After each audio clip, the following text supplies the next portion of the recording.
I'm going over the part 3 of the Quinnipiac poll that I did with Pennsylvania and Michigan. Both of those should be out by the time you're hearing this video. Now I'm doing the final state in the poll, the state of Wisconsin. It's 10 electoral votes. Very, very important swing state. And it is a 1% difference right now between Kamala Harris at 48%, the vice president, Donald Trump, the 45th president, former president, at 47%, and Jill Stein, third-party candidate, at 1%. So those are the numbers. We're going to scroll down now to Wisconsin, get a little bit more in-depth information about this race. In the state of Wisconsin, Kamala Harris receives 48% of support among likely voters. Donald Trump receives 47% support. Green Party candidate Jill Stein receives 1%, and all other third-party candidates that are listed received less than 1% of the vote. In a hypothetical two-way race between Kamala Harris and Donald Trump, Kamala Harris receives 49% of support. Donald Trump receives 48% support. 10 electoral votes hang in the balance in a state that went Biden's way by a minuscule 0.63% in 2020. Might 2024 also be decided by the narrowest of margins? It sure looks that way, added Malloy. He helped conduct this poll. The enthusiasm in Wisconsin, 70% of likely voters supporting Harris say they're very enthusiastic about supporting her. 70% of likely voters supporting Harris also say they're very enthusiastic about supporting him. Both presidential candidates get mixed favorability ratings in the state of Wisconsin. 46% have a favorable view of Harris, while 48% have an unfavorable view of her. 46% have a favorable opinion of Trump, while 50% have an unfavorable opinion of him. This poll is very, very interesting when now we look at the polling average for Wisconsin. Go back. This poll is very, very interesting because unlike Pennsylvania and Michigan, which showed it to be a 5-point race or a 6-point race for Harris over Trump, this is only a 1-point race in Wisconsin, which suggests, according to this poll, Wisconsin is the closest of the three states, which is different than the polling averages where Pennsylvania has consistently been the closest of the three states. In this poll, it's actually Wisconsin. Another poll that came out by AARP found that this race between Donald Trump and Kamala Harris is similarly a contest. In a three-way race, Kamala Harris receives 48% of the vote, Donald Trump 45%, RFK Jr. 2%, Jill Stein 1%, other percent 1%, undecided 3%. In a head-to-head ballot, Kamala Harris receives 49%, Donald Trump 48%, and 3% undecided. So the findings of the AARP poll in Wisconsin and the Quinnipiac poll in Wisconsin are almost the exact same. So now we look at the average right now. We're in the state of Wisconsin. Kamala Harris is a 1.1% lead over Donald Trump.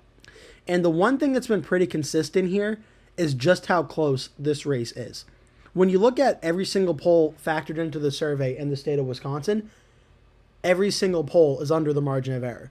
1-point lead in Fabrizio, Anzalone, AARP that we just went over. Quinnipiac, +1 for Harris, under the 3-point margin of error.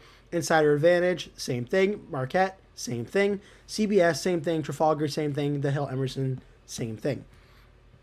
Pennsylvania and its 19 electoral votes have been getting most of the attention this election cycle, more so than Wisconsin and Michigan have.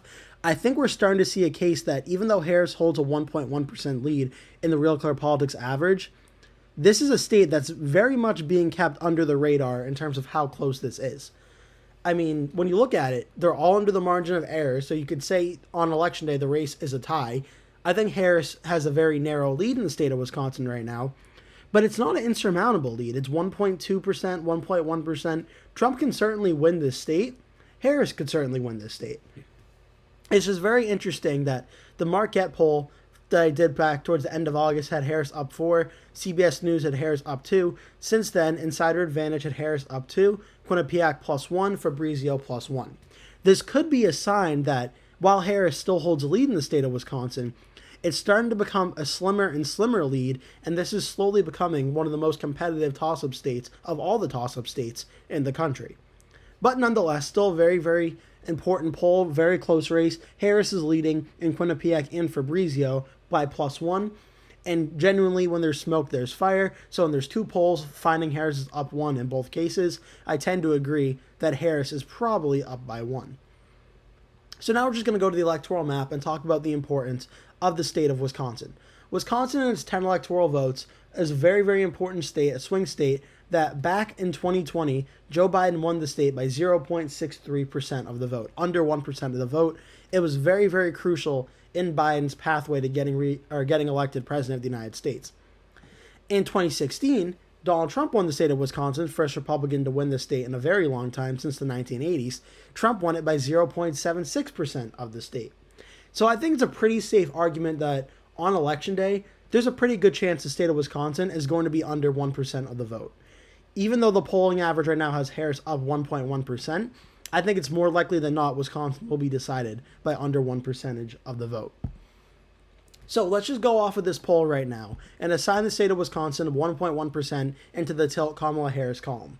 How important is this for the electoral map itself? This is very important. Very, very important. Because as I went over in the Quinnipiac poll videos from a few days ago now, the state of Michigan was lean for Kamala Harris at +5, and Pennsylvania was lean for Kamala Harris at +5 as well.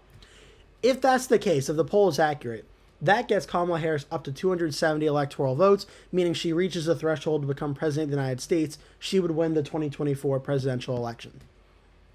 If the poll in the state of Wisconsin at +1 for Harris, just for hypothetical reasons, is incorrect, and Donald Trump actually wins the state of Wisconsin, then even though Harris wins Michigan and Pennsylvania, that does not completely shut off Trump's pathway to victory. Trump could then win the presidential election by running the table and winning Georgia, North Carolina, Arizona, and Nevada. But, as I showed you, the state of Wisconsin is 10 electoral votes, very well could lead to the winning candidate winning the presidential election, because Donald Trump cannot win the election without winning one of Pennsylvania, Michigan, or Wisconsin. That much is 100% certain. Harris wins here, Trump really doesn't have much of a path. Trump can still lose the presidential election while winning Wisconsin by, say, losing the state of Arizona. So Wisconsin is not a must-win for Kamala Harris in the way that Pennsylvania and Michigan are, but if Kamala Harris were to win the state of Wisconsin, it pretty much puts Trump in an almost unwinnable situation, assuming Harris can win Michigan and Pennsylvania. If Trump can make up for it by winning Pennsylvania, did not mean to put New York as blue. That's a mistake. If Trump can make up for it by winning Pennsylvania, then Harris winning Wisconsin and Michigan really doesn't matter because Trump reaches 270, assuming he holds North Carolina and Georgia. But it is worth saying, Wisconsin, while maybe not the most important swing state for Kamala Harris, it is certainly very, very important in the grand scheme of things, where for Kamala Harris to stop Trump from getting 270, she has to run the table and win Wisconsin, Michigan, and Pennsylvania. And if she can win Wisconsin, she's on her way to doing so. She's gotten 1 out of the 3. If she can't win Wisconsin, she can still win the presidential election, but she needs other swing states to go her way. But overall, I think this is a very good poll for Kamala Harris that shows her +1. You'd always rather be ahead than behind. It's very interesting to show that both of these polls, though, give this a 1-point race, and this is certainly a state to keep an eye out for as we get closer to Election Day. That will do it for today's video. Thank you so much for watching. If you enjoyed the video, please remember to give it a like, and if you really liked it, please remember to click the subscribe button, and make sure you turn post notifications on so you always get notified when I post a new video. That way you never miss one. Also, please remember to share this video with your friends and family if you really, really, really like the video. And remember to stay tuned because I'll be posting at least one video every single day leading up until Election Day. So I'd really appreciate it if you keep coming back and watching those videos. Thank you so much for watching, and I hope to see you in a future video.